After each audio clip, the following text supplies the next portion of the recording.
على أهل البدع والأهواء، أهل البدع العقائدية وأهل البدع السياسية. أنا أقول بيننا وبينكم السلف، بيننا وبينكم الكتب، كان فيقول البدع بيننا وبينكم. Bismillahirrahmanirrahim. Alhamdulillah wassalatu wassalamu ala Rasulillah wa ala alihi wa sahbihi wa man walah, ma ba'd. Kita lanjutkan bacaan terhadap Mukhtasar Al-Fusul fi Siratul Rasul. Yang sudah kita lewati kemarin, pembahasan terakhir adalah pembahasan Qudum Wafdi Tsaqif. Sekarang bahas seputar Hajjatu Abu Bakar Siddiq. Hajinya Abu Bakar Siddiq radhiyallahu anhu. Karena awal permulaan Rasulullah mengutus Abu Bakar agar menjadi Amirul Hajj, agar menjadi pemimpin haji, pemimpin jamaah haji. Paham ya? Pada tahun 9 Hijriah. Pada tahun berapa? 9 Hijriah. Kita lihat. Qala al-mu'allifu asbahullah Hajjatu Abi Bakar Siddiq radhiyallahu anhu. Hajinya Abu Bakar Siddiq radhiyallahu anhu. Abu Bakar Siddiq radhiyallahu anhu, namanya siapa namanya? Abu Bakar Siddiq radhiyallahu anhu Abdullah bin Abi Quhafah. Abdullah bin Abi Quhafah. Abu Quhafah siapa namanya? Utsman. Namanya Utsman. Naam. Kita lihat, wa ba'atha sallallahu alaihi wasallam Abu Bakr As-Siddiq radhiyallahu anhu amiran al-hajj hadhihi sanah. Dan kemudian Rasulullah alaihi wasallam beliau mengutus Abu Bakar As-Siddiq radhiyallahu anhu menjadi pemimpin untuk memimpin apa? Untuk memimpin amalan haji pada tahun ini, tahun 9 Hijriah. Simak baik-baik kitabnya ya. Pada tahun 9 Hijriah. Wa ardafahu Aliyan radhiyallahu anhu. Dan saat itu memboncengkan Ali bin Abi Thalib radhiyallahu anhu. Paham ya? Nah, dan di saat tersebut di surat Al-Bara'ah, turun surat Al-Bara'ah. Paham ya? Maksudnya apa? Maksudnya, nah barakallahu fikum, turun surat Al-Bara'ah ayat yang berkaitan masalah apa? Masalah larangan haji orang musyrik dan juga larangan tawaf dalam keadaan telanjang. Karena waktu itu sebelum muncul larangan ini, nah barakallahu fi, kalau tawaf itu mereka telanjang. Karena mereka meyakini bahwasanya apa? Pakaian mereka kotor, banyak dosanya. Paham ya? Sehingga tidak layak kalau dipakai tawaf. Ya, tidak layak kalau dipakai untuk tawaf.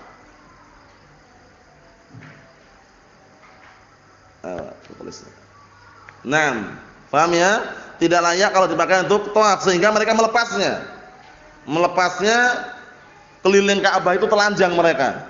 Sampai-sampai sebutkan dalam tafsir Ibnu Katsir kalau tidak salah, ucapan dari salah seorang mereka, "Al-yauma yabdu ba'duhu aw kulluhu wa ma bada minhu fala uhillu."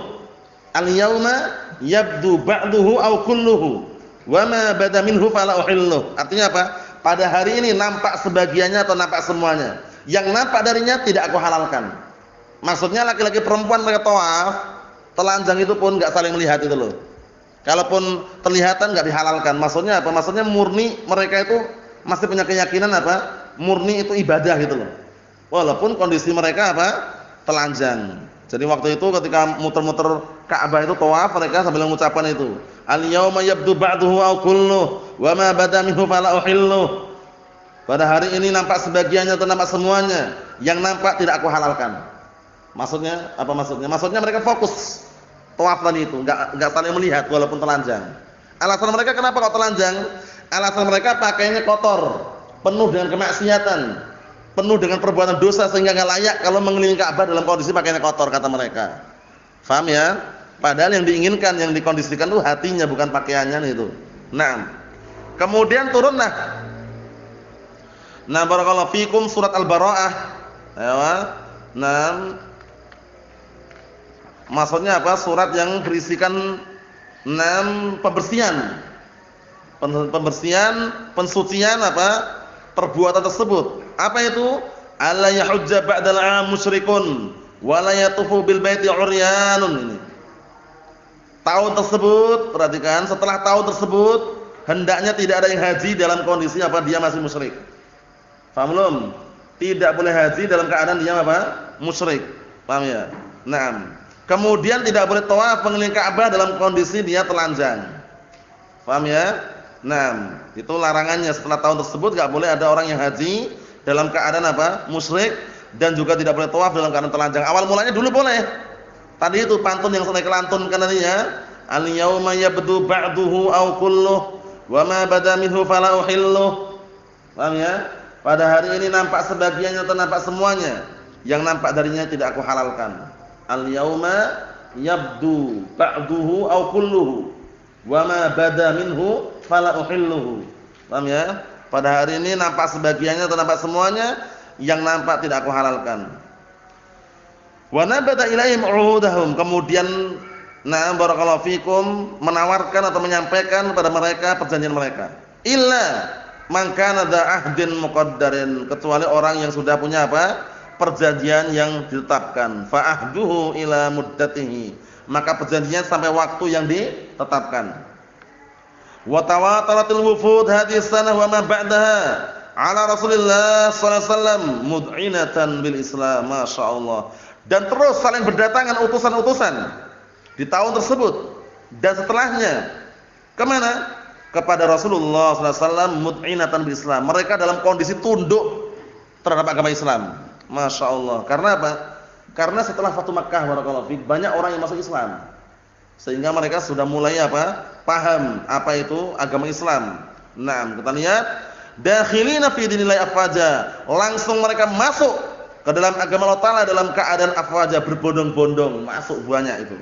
Kama qala ta'ala, sebagaimana perkataan Allah Taala, idza jaa nasrullahi wal fath wa ra'aitan nasa yadkhuluna fi dinillahi afwaja fasabbih bihamdi rabbika wastaghfir innahu kana tawwaba.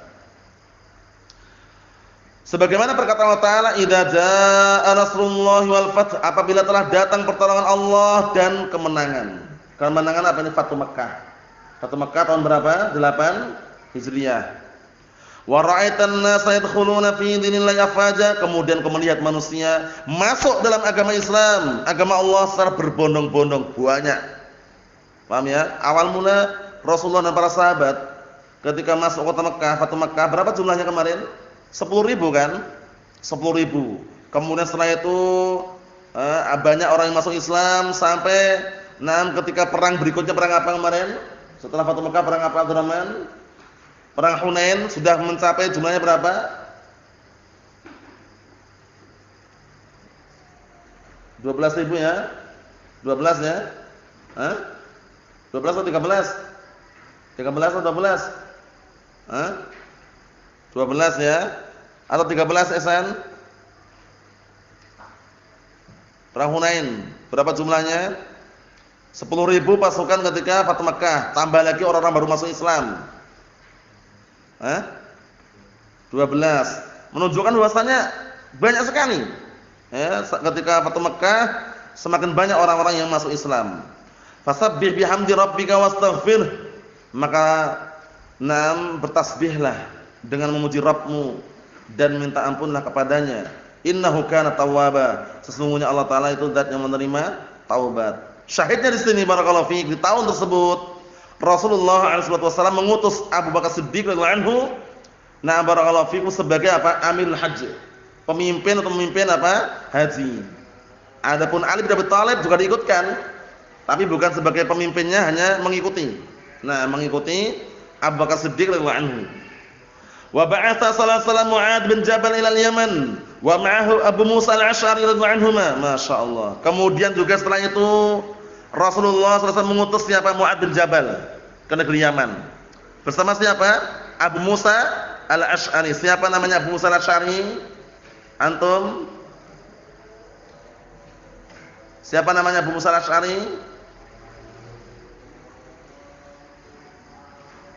Ayo.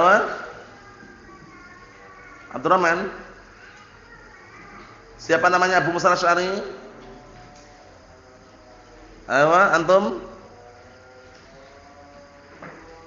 Ayo. Terulang-ulang ini ya kalau tidak salah ya. Ayo. Siapa namanya Abu Musa al-Asy'ari antum? Abdullah bin Qais. Abdullah bin Qais al-Asy'ari radhiyallahu anhum. Paham ya? Jadi Rasulullah mengutus Mu'adz bin Jabal dan Abu Musa al-Asy'ari untuk apa? Dakwah ke negeri Yaman. Saat itu ketika diutus apa di antara pesan Rasulullah SAW? Basyira wa la tunaffira, yassira wa la tu'assira, wa tatawa'a. Artinya apa? Kasih mereka kabar gembira dan jangan dibikin mereka lari. Kabar gembira dengan apa? Surga, kenikmatan surga, bagaimana balasan bagi orang-orang yang bertakwa dan beriman kepada Allah Subhanahu wa taala. Wa la tunaffira, dan jangan engkau membikin lari. Kemudian yassira wa la tu'assira, permudahlah mereka dan jangan dipersulit. Nah, ini utusan Rasulullah SAW. Wa ba'atsar rusula ila mulukil aqtar yad'uhum ila Islam. Kemudian Rasulullah juga mengutus utusan-utusan. Rasul itu utusan ya. Kemudian Rasulullah mengutus utusan-utusan ke raja-raja, nah barakallahu fikum, negeri-negeri yang ada. Paham ya? Nah, di seluruh pelosok negeri yang ada, di situ ada rajanya, diutus. Ada utusan ke situ. Yad'uhum ilal Islam. Menyeru mereka untuk apa? Menganut agama Islam. Ini seruannya. Fantasharatid da'watu, kemudian tersebar luas dakwah. Bayangkan ini. Tersebar luas dakwahnya Rasulullah SAW, tidak pernah menempuh cara maksiat. Ini yang patut kita ikutin. Ingin tersebar dakwah, jangan menempuh cara maksiat. Jangan seperti orang zaman sekarang ya, dai-dai zaman sekarang itu mereka bermudah-mudahan apa? Dakwah dengan televisi, alasannya biar tersebar dakwahnya. Ini contohnya, lihat ini. Rasulullah SAW berdakwah sampai tersebar dakwahnya, enggak pernah menempuh cara maksiat. Bahkan yang beliau dapatkan cacian, makian, hinaan, paham ya? Teror, seperti itu. Paham ya? Jadi sangat disayangkan kalau orang-orang belakangan sekarang ini mengatasnamakan dakwah salafiyah, kemudian apa? Alasannya biar tersebarnya dakwah salafiyah, bikin yayasan katanya. Biar tersebarnya dakwah salafiyah, berdakwah dengan video, dengan YouTube dan televisi, kita katakan itu tidak benar. Kenapa? Karena ingin tersebarnya dakwah salafiyah, upayakan dengan cara yang syar'iyyah. Paham ya? Jangan pernah menempuh cara maksiat. Rasulullah SAW pedoman kita, panutan kita, suri tauladan kita, beliau dakwahnya tersebar atau tidak? Tersebar, agama Islam tersebar di mana-mana, tapi enggak pernah menempuh cara maksiat, bayangkan. Tidak pernah menempuh cara maksiat. Tapi kalau enggak dengan cara itu, kita sedikit mengikuti Ustaz. Dakwah Ahlus Sunnah bukan mencari pengikut. Paham ya, ingat-ingat ya? Bukan mencari pengikut, satu orang, dua orang tidak masalah. Lah itu berarti gagal dakwahnya. Yang gagal dakwahnya siapa? Antum yang gagal paham. Itu caranya. Gagal dakwah bukan dilihat dari apa? Sedikitnya pengikut. Ingat-ingat motivasi dakwah Nabi Nuh alaihissalam. Berapa tahun berdakwah? 950 tahun. Pengikutnya banyak atau sedikit, Taufik? Sedikit. Gagal dakwahnya? Gagal dakwahnya? Tidak. Paham ya? Kemudian Nabi ada enggak nabi yang enggak punya pengikut? Ada. Wan nabiyyu laisa ma'ahu ahad. Dan Nabi tidak punya pengikut. Bayangkan Nabi itu. Gagal dakwahnya? Tidak. Kenapa? Karena kalau orang itu menyuarakan, menyampaikan al-haq, pasti musuhnya banyak. Pasti orang banyak yang pergi, yang tidak apa? Yang tidak tunduk terhadap al-haq tersebut. Paham ya? Jangan pernah dakwah mencari pengikut itu keliru. Satu orang, dua orang tidak masalah. Paham ya? Tiga orang pun enggak masalah. Kalau sudah berdakwah ingin mencari pengikut itu bahaya sekali. Banyak perkara-perkara yang akhirnya mereka mudahkan nanti. Paham ya? Ini boleh, enggak masalah, mudah. Allah musta'an, bukan masalah itu ya. Sampai-sampai disebutkan ketika barakallahu fikum, salah satu pertanyaan diajukan kepada Syekh Hasan Qasim Ar-Raimi wafaqahullah, beliau mengatakan justru gagal dakwah itu yang apa? Jamaah tabligh senang sama kamu, Ikhwan Muslimin senang sama kamu, paham ya? Kemudian Sururiyun senang sama kamu, itu berarti dakwah kamu gagal. Kenapa? Karena kamu enggak pernah jarh wa ta'dil, enggak pernah mengkritik kelompok sesat. Kalau kita berdakwah enggak pernah mengkritik kelompok sesat, kita banyak yang senang. Orang-orang itu banyak senang sama kita. Paham ya? Nah, karena enggak pernah bahas masalah apa? Jarh wa ta'dil. Tapi jarh wa ta'dil, menjarah, mengkritik, mentakdil, memberikan rekomendasi, itu harus. Kalau antum enggak pernah mengkritik kelompok sesat, orang-orang enggak akan tahu kesesatan kelompok sesat. Coba kalau kita diam aja, berdakwah jalan terus seperti kereta api. Stasiun baru berhenti misalkan, enggak pernah bahas kelompok sesat sama sekali, antum enggak tahu. Jamaah tabligh misalkan dikirain teman sendiri. Kemudian antum dijak khurus 40 hari. Nanti kasih hadiah iming-iming 3 hari dulu, setelah itu 40 hari. Karena apa? Enggak dijelaskan tadi itu. Kalau dijelaskan kelompok sesat itu kesesatannya, orang tahu. Nah, jamaah tabligh misalkan seperti ini. Pertama kali dakwanya langsung apa? Langsung suruh dakwah enggak berilmu dulu. Pertama. Enggak kok kita punya ilmu dulu. Kalau punya ilmu tauhid nomor satu. Nomor satu tauhid. Paham ya? Bukan apa? Mijitin orang. Ajak sholat, ayo sholat, nanti setelah sholat lanjutkan lagi katanya. Maksudnya orang judi pinggir jalan dipijitin dulu. Sholat dulu Pak. Setelah sholat lanjutkan lagi. Mana ilmunya? Namanya judian haram, jangan dilanjutin lagi. Maksudnya gini, menjelaskan kebatilan kelompok yang sesat itu harus biar orang tahu kesesatannya. Jama'in karu as-sunnah. Jelaskan mereka itu kelompok sesat karena mereka hanya meyakini Al-Qur'an saja, as-sunnah tidak mau. Nah, kemudian apa? Kemudian Jama'in Ansarud Daulah, jelaskan mereka adalah kelompok sesat, nah barakallahu fikum yang pemikirannya apa? Pemberontakan, kudeta, revolusi, paham ya? Pembunuh diri. Jelas seperti itu. Jaringan Al-Qaeda, ISIS, jelaskan mereka adalah kelompok sesat, nah barakallahu fikum yang pemikiran mereka adalah apa? Khawarij. Paham ya? Walaupun Khawarij gaya baru. Suka meneror, suka bom sana, bom sini. Jelaskan. Ikhwan Muslimin, mereka adalah orang-orang yang pemikirannya juga pemberontakan. Paham ya? Nah, pinginnya apa? Ingin menegakkan khilafah Islamiyah, tapi dengan cara apa? Dengan cara yang batil misalkan. Jelaskan biar orang paham. Jadi, nah barakallahu fikum, inilah keadaan dakwah Rasulullah SAW yang beliau mendakwahkan hingga tersebar kemana-mana agama Islam, tidak pernah menempuh cara maksiat. Ingat-ingat, tidak pernah menempuh cara maksiat. Antum nanti suatu ketika sudah bisa berdakwah, ingat, jangan pernah berdakwah dengan cara menempuh maksiat. Paham ya? Menempuh maksiat bagaimana? Misalkan dakwah dengan cara minta-minta, haram. Dakwah dengan cara apa? Nah, membuka donasi, penggalangan dana, haram. Jangan. Paham ya? Berdakwah dengan cara menampakkan gambar makhluk nyawa, video, YouTube, haram. Jangan. Paham ya? Dikondisikan semuanya. Karena modalnya dalil.